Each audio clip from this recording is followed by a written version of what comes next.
Cek cek. Kita mulai rekan-rekan ya. Assalamualaikum warahmatullahi wabarakatuh.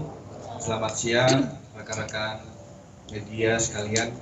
Hari ini kita akan melaksanakan konferensi pers tindak pidana kekerasan terhadap anak.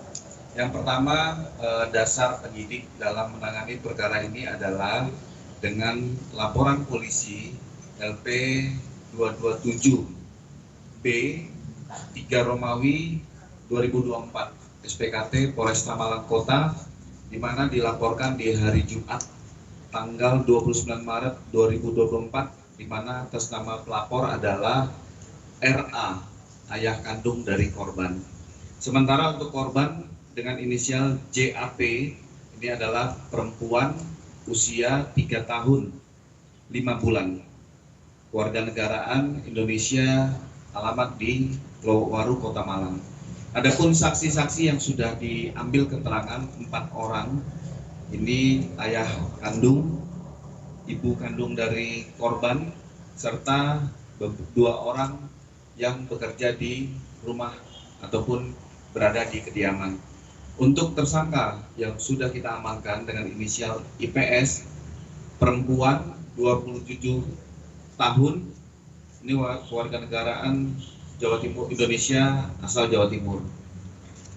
Perkara tindak pidana kekerasan terhadap anak, kita kenakan, kita jerat dengan pasal 80 ayat 2 Undang-Undang RI 35 tahun 2014, perubahan Undang-Undang RI 23 tahun 2002, perlindungan anak subsidiar, pasal 80 ayat 2 Undang-Undang Republik Indonesia 35 tahun 2014, perubahan tentang Undang-Undang Nomor 23 tahun 2002 tentang perlindungan anak, tindak pidana kekerasan terhadap anak, dengan ancaman hukuman penjara 5 tahun, tindakan kekerasan dengan benda atau barang, dan ancaman paling banyak 100 juta rupiah. Di mana kejadian ini berawal dari hari Kamis 28 Maret 2024 sekira pukul 4:18 dini hari, itu tepat-tepat pada saat akan menjelang imsak, di mana TKP di perumahan PJ di daerah Lowaru. Jadi berawal perkara ini dari informasi suster kepada orang tua korban, di mana anaknya mengalami cedera akibat jatuh, ada memar di bagian mata sebelah kiri dan kening bagian tengah atas. Pada saat dikirim foto kepada orang tua korban, muncul kecurigaan sehingga orang tua korban membuka DVR CCTV yang ada di dalam kamar di mana suster dan korban berada, melihat kejadian ini yang masih didalami, yaitu tanggal 28 Maret 2024 sekira pukul 4:18 WIB. Ada beberapa perlakuan tindakan kekerasan terhadap anak dengan cara memukul, menjewer, mencubit, bahkan menindih. Dan hasil sementara dari visum sementara saat ini sudah dirujuk kepada Rumah Sakit Saiful Anwar.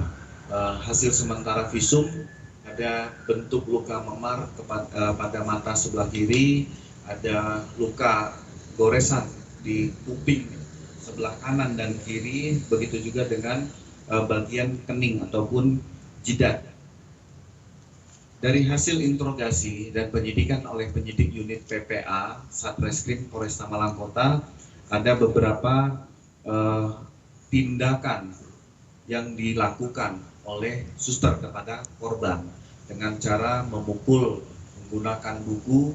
Ini juga sudah kita amankan, ada beberapa buku yang digunakan, termasuk menyiram dengan minyak gosok, salah satu minyak merek, dan juga melakukan memukul dengan bantal. Ini terekam oleh CCTV, dan CCTV ini juga akan kita sita, akan kita kirim ke lapor digital forensik untuk kita analisis. Setelah orang tua melihat dengan adanya kejadian yang di CCTV, maka penyidik di Polresta Malang Kota dihubungi setelah kira-kira lebih kurang pukul 13 siang hari setelah sholat Jumat. Kita berkoordinasi dengan pihak keluarga. Pihak keluarga pada saat itu baru landing dari Jakarta, sehingga tim melakukan koordinasi mendalami TKP, melihat bahwa dari sudut pandang CCTV yang ada, persesuaian sama dengan bentuk kamar yang ada di ruangan yang terlihat di CCTV. Begitu juga kita lihat ada boneka panda, begitu juga dengan sarung, bantal, dan spray yang ada. Ini kita cocokkan persesuaian dari CCTV dengan lokasi tempat kejadian, sehingga patut diduga kejadian ini benar-benar telah dilakukan. Sehingga pada saat setelah penyidik melakukan proses pembuatan laporan polisi, melaksanakan penyelidikan, pemeriksaan saksi-saksi, membawa korban untuk dilakukan visum, termasuk kita juga berkoordinasi dengan Dinsos P2 TP2A.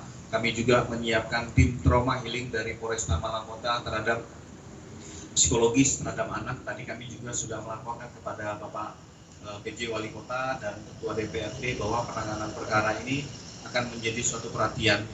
Kita akan bertindak cepat terhadap perbuatan-perbuatan tidak kekerasan terhadap perempuan dan anak. Ini gunanya untuk memberikan rasa aman bahwa Kota Malang itu kota yang ramah terhadap perempuan dan anak, sehingga semua kejadian terhadap perkara perempuan dan anak harus segera kita tangani dengan cepat. Dan kami juga melaksanakan rangkaian penyelidikan dan penyidikan ini dari tadi malam, proses pemeriksaan saksi sampai dengan pagi ini pukul 5.30 pagi kami sudah melakukan gelar perkara, meningkatkan status sebagai tersangka dan melakukan penahanan terhadap tersangka IPS. Saat ini yang bersangkutan hadir pada saat rilis, dan ini berlanjut. Kami juga akan melaksanakan koordinasi dengan jaksa penuntut umum, termasuk akan mengirim barang bukti CCTV kepada lab digital forensik yang ada di Polda Jawa Timur, termasuk kami akan menunggu koordinasi dengan hasil visum et repertum yang sudah dilakukan korban kepada Rumah Sakit Saiful Anwar. Demikian mungkin rekan-rekan yang ada yang motifnya dia melakukan penganiayaan, Mbak. Kan juga sudah 1 tahun, dan apa ini bukan kejadian yang pertama? Dan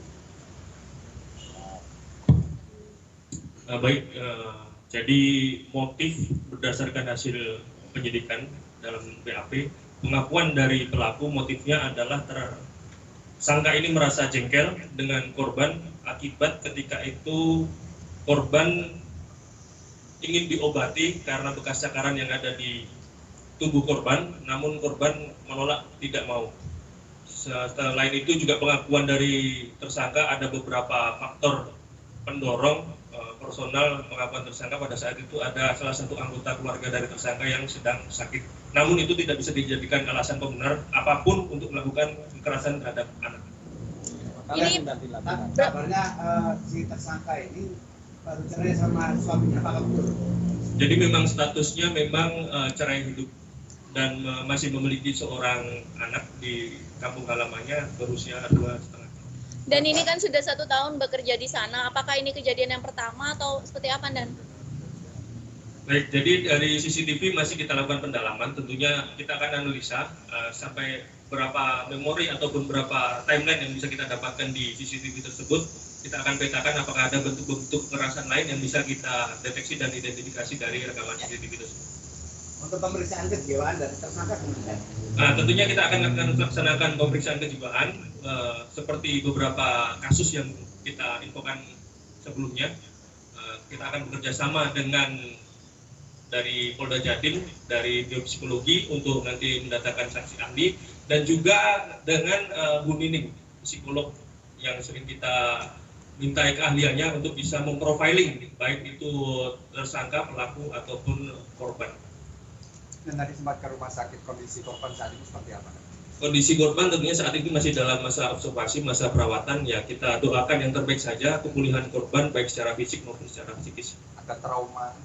Tentunya untuk trauma fisik sudah nampak terlihat secara visual, namun untuk trauma psikis pastinya ada. Namun untuk bagaimana kadar trauma tersebut dan penanganannya adalah ranah daripada ahli psikolog.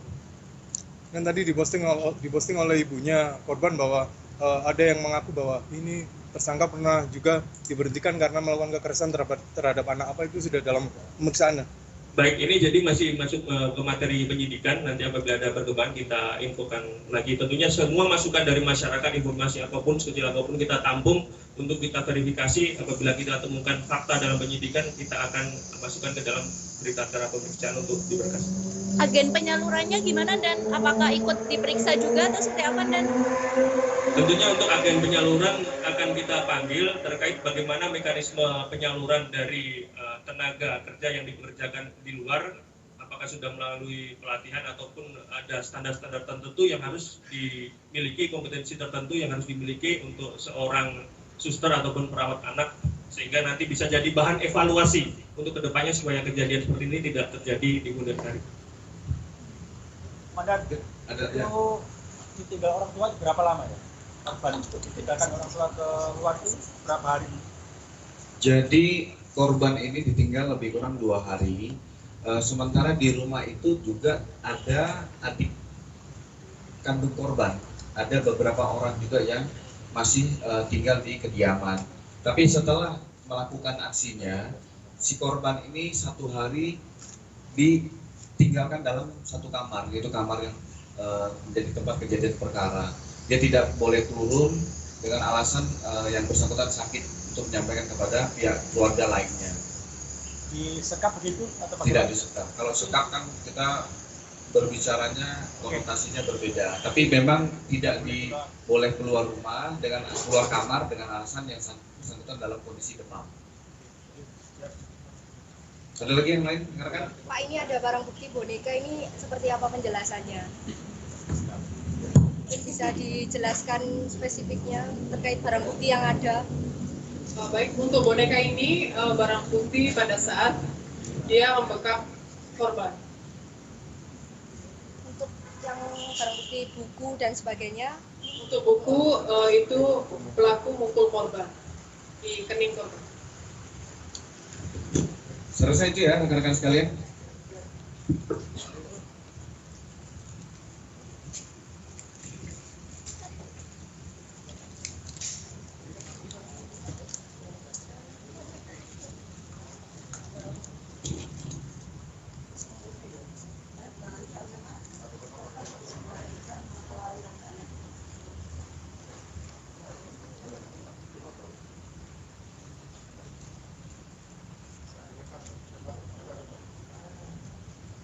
Ulang itu 1, 2, 3 sekali lagi 1, 2, 3. Ya, kanan.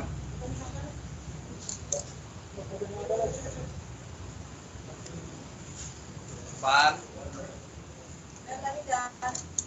Kiri. Kanan. Depan. Wah, jauh di mudah tengah. Kanan. Oke, terima kasih.